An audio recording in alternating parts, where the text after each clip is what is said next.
ये लो जहर, उस लड़की के खाने मिलाकर देना और बोल देंगे उसको सांप के उस जहर ने ही मार डाला जो उसने पिया था। शाम को सब खाने के लिए बैठ जाते हैं। रेखा चुपके से महक के खाने में जहर डाल देती है। महक, तुम मेरी दोस्त बनोगी? हाँ, क्यों नहीं, मैं तो वैसे भी अकेली ही हूँ।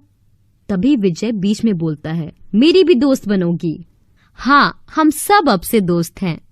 महक, लो जल्दी से खाना लो, जब से आई हो कुछ नहीं खाया तुमने। मैं भी महक के साथ खा लेती हूँ, और उसके पास बैठ जाती है। तुम अपना खाना खाओ चुपचाप, नंदिनी को डांटते हुए बोली। कोई नहीं रेखा, खाने दो। रेखा और सुंदर इससे पहले कुछ कर पाते, नंदिनी जहर वाला खाना खा लेती है। लो महक, मैंने खा लिया, तुम भी खा लो, बहुत स्वादिष्ट है। इतना बोलकर नंदिनी चक्कर खाकर गिर जाती है। रेखा विभा दौड़कर नंदिनी के पास आते हैं। क्या हुआ मेरी बच्ची को? महक की तरफ गुस्से से देखकर बोलती है। क्या किया तुमने मेरी बेटी के साथ? विभा नंदिनी का हाथ पकड़कर बोलती है। रेखा, इसको तो बहुत तेज बुखार है, शायद बुखार की वजह से ही इसको चक्कर आ गया होगा। चलो इसको उठाकर कमरे में लेकर चलते हैं।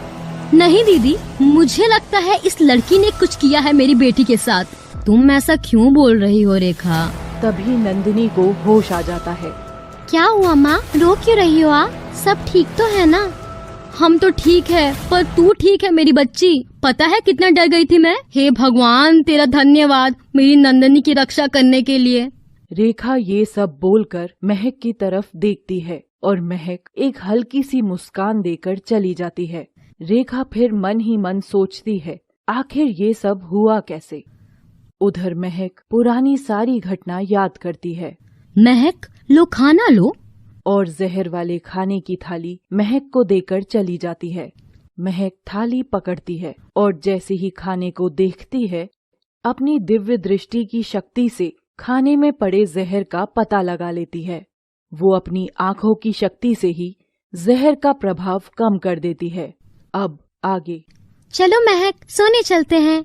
नंदिनी, तुम इसके साथ नहीं सोओगी, चुपचाप हमारे कमरे में चलो, वहाँ लेटना तुम। ठीक है। उदास होकर चली जाती है।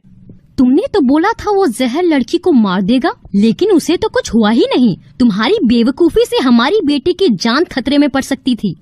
अच्छा हुआ जहर का असर नहीं हुआ, कम से कम हमारी बेटी ठीक है। कहीं इस लड़की को कोई जादू टोटका तो नहीं आता? वैसे भी वो तांत्रिक के साथ रहती थी। हाँ, हो सकता है। ये सब बात